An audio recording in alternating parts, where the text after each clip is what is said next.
Ce jour-là, c'est un homme dévasté par la douleur qui s'apprête à lancer un appel à témoins à la télévision régionale. Didier Barbeau cherche sa femme. Cela fait 10 jours qu'elle a mystérieusement disparu.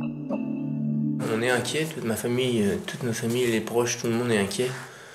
Ben, il faut garder espoir, on n'a aucune piste. Donc aujourd'hui, Anne elle nous attend quelque part sûrement et qu'elle nous fasse signe de vie, quoi, qu'elle nous comprenne, quoi. Où qu'elle est. Ouais. 2 jours plus tard, ses espoirs s'effondrent. Sa femme, Anne, est retrouvée dans cette forêt du Maine-et-Loire, calcinée dans le coffre de sa voiture. Le mode opératoire ressemble à une exécution. Les gendarmes concluent à un crime et il semble avoir été perpétré par un professionnel. Dans le petit village de Vry, où elle vivait, près d'Angers, les habitants et ses amis, comme Nadège et Patrick, ne comprennent pas pourquoi Anne, simple caissière à la vie très tranquille, a été assassinée d'une manière aussi violente. C'était quelqu'un qui était gentil, qui était attentionné envers les autres. Elle n'aurait fait de mal à personne, alors pourquoi quelqu'un lui aurait fait du mal? Et 8 mois plus tard, c'est le choc. L'enquête révèle que le meurtrier ne serait autre que son mari, Didier Barbeau. Pourquoi cet agriculteur aurait-il tué sa femme? Le couple semblait uni. Anne et Didier s'apprêtaient même à adopter un enfant quelques semaines plus tard. Tout commence par une belle histoire d'amour. Quand Didier Barbeau rencontre Anne, ils ont à peine 18 ans, ce sont des enfants du pays. Ils se marient 7 ans plus tard. À cette époque, Didier est un jeune agriculteur qui a repris la ferme familiale. Il est producteur de lait et exploite une centaine de vaches. Dans ce supermarché, Anne, elle, a décroché un poste de caissière. Ses anciennes collègues se souviennent d'une employée modèle. En 10 ans, elle touche à tout et devient responsable de rayon. Son rôle principal, c'était hôtesse de caisse, mais elle s'occupait aussi du rayon presse, du rayon fleurs, à sa demande, hein, c'est elle qui avait demandé. C'était toujours ça, Anne, elle voulait toujours faire encore plus de choses. Anne s'épanouit dans son travail, mais il manque quelque chose à son bonheur. La jeune femme n'arrive pas à avoir d'enfants. Parfois, elle faisait part à ses collègues de son désarroi. Elle se disait encore, ben, les autres, elles y arrivent, et puis moi, une fois de plus, j'y arrive pas, quoi. Je pense que c'est tout simplement ça. Elle se mettait en cause à chaque fois. Hein. C'est vrai que pour elle, c'était... Ah, mais combien de fois elle a dit « je suis bonne à rien ». C'était une souffrance qu'elle avait. Après plusieurs échecs, en 2005, elle tombe enfin enceinte. 9 mois de bonheur qui se terminent par un drame. Le bébé, prénommé Félicie, ne survit pas à l'accouchement. Les amis fidèles du couple se souviennent qu'Anne s'enfonce alors dans un profond chagrin et Didier s'enferme dans le silence. Et moi, je peux vous le dire, ça a été une période très compliquée, enfin compliquée, mais psychologiquement, on va dire, pour un couple, quelque part, c'est dramatique, quoi. Quelque part, hein, c'est pas simple. Hein. Entourés par leurs proches, Anne et Didier surmontent cette épreuve tant bien que mal. Cette douleur, ils la partagent également avec leur nouvelle voisine, Stéphanie Livet. Elle s'est installée avec son mari à 2 km de leur ferme. Leur lien se resserre en 2012, quand elle aussi perd l'un de ses 2 enfants, sa petite fille âgée de 10 ans. Le couple la soutient, mais très vite, Anne met un frein à cette nouvelle amitié. Elle trouve Stéphanie Livet un peu trop envahissante, comme l'explique Maître Fouquet, l'avocat des parents de Didier Barbeau. Madame Livet-Lemaire venait sans arrêt, ça n'avait pas de fin. Et à un moment donné, notamment Anne avait dit c'est vous, nous c'est nous, on a chacun notre douleur et maintenant on voudrait bien, nous, être un peu tranquilles. Quoi. Le couple s'éloigne de la voisine et avec le temps, Anne et Didier semblent aller mieux. Ils reprennent goût aux sorties et à la fête. Comme sur cette vidéo, tournée il y a quelques mois lors d'une soirée d'anniversaire. On y voit Anne au centre, danser avec sa bande de copains. Elle est d'autant plus heureuse qu'elle va enfin devenir maman. Le couple a obtenu l'agrément pour adopter un enfant. Didier, ici, déguisé avec une perruque, semble lui aussi heureux. Pourtant, il y a une faille dans cette belle histoire.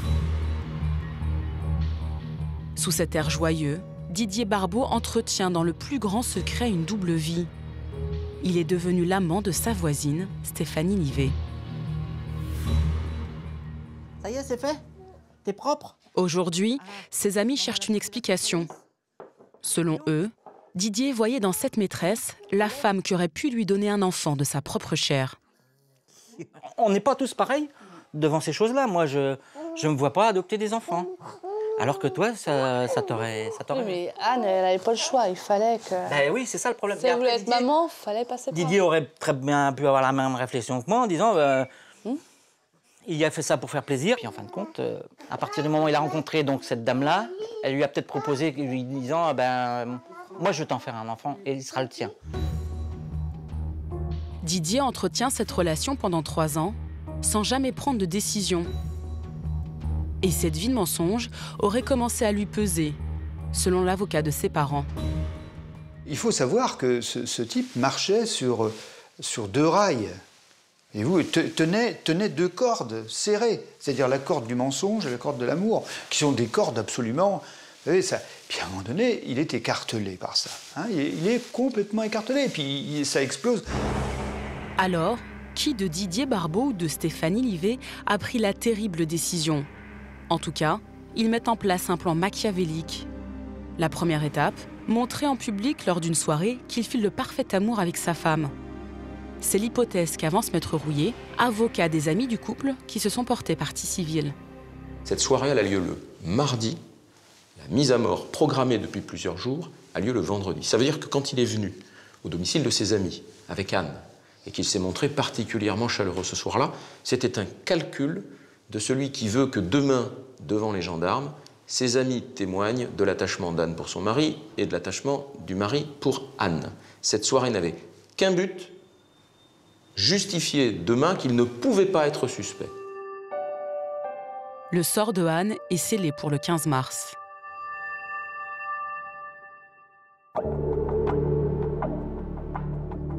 Après le dîner, c'est une soirée comme les autres chez les Barbeau. Quand d'un seul coup, plus de lumière. Stéphanie Livet, cachée dans le garage, vient d'appuyer sur le disjoncteur.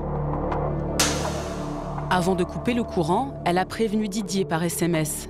Le temps pour lui d'aller se cacher dans les toilettes. Anne n'a d'autre choix que de descendre dans le garage.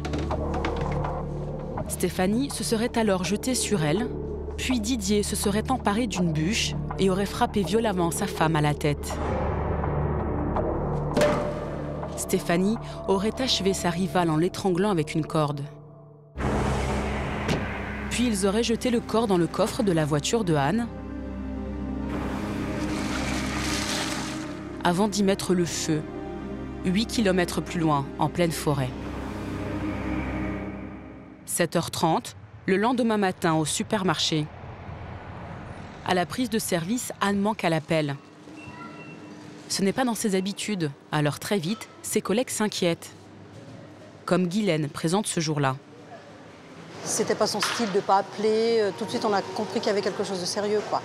Parce que Anne, si elle était absente, ce qui était très rare, tout de suite, elle appelait. Guylaine prévient la famille. Didier Barbeau n'aurait rappelé que 3 heures plus tard. Il prétend qu'Anne a bien quitté la maison pour se rendre au travail. Il me dit « qu'est-ce que je fais, comme s'il se rendait compte de la gravité de la situation. Donc du coup, moi, je lui ai dit « c'est la gendarmerie tout de suite ». Mais il va y avoir un accroc dans ce plan bien huilé. La disparition d'Anne Barbeau se propage dans tout le village. La solidarité entre agriculteurs s'organise. Tous se mobilisent pour tenter de la retrouver. Didier Barbeau n'a d'autre choix que de participer aux recherches. Et devant tous ses amis et la télévision régionale, il y met du sien. On le voit ici déterminer les zones à fouiller sur des plans de la région. La gare, on l'a fait ça. La gare, on a fait ça hier. Didier Barbeau ne l'avait sans doute pas prévu ainsi. Il se retrouve sous les feux des projecteurs. Ça fait déjà 48 heures, plus de 48 heures qu'elle a disparu. Avec tous les amis, on a parcouru 25 km à la ronde, chemin, forêt, étang et tout. Et on n'a rien, on n'a pas de nouvelles, on n'a pas de voiture, on n'a aucune piste, quoi. Didier Barbeau ne se démonte pas. Tout ce battage médiatique ne l'intimide pas. Sur ces images, il fait mine de fouiller les bâtisses abandonnées de la région, alors qu'il aurait tué et brûlé sa femme quelques jours plus tôt.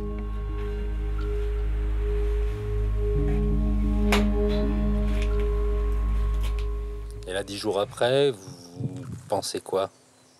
Bah, que quelqu'un l'a agressé sur la route en allant au travail, quoi. Voilà, on ne sait pas trop quoi en penser, quoi. Les gendarmes nous disent rien, donc pour le bien de l'enquête, en fait. Ils nous disent pas grand-chose, quoi. Je les appelle tous les jours, mais ils nous disent rien, ils n'ont pas de piste non plus, donc... Le 28 mars 2013, Anne Barbeau est retrouvée morte dans sa voiture, calcinée.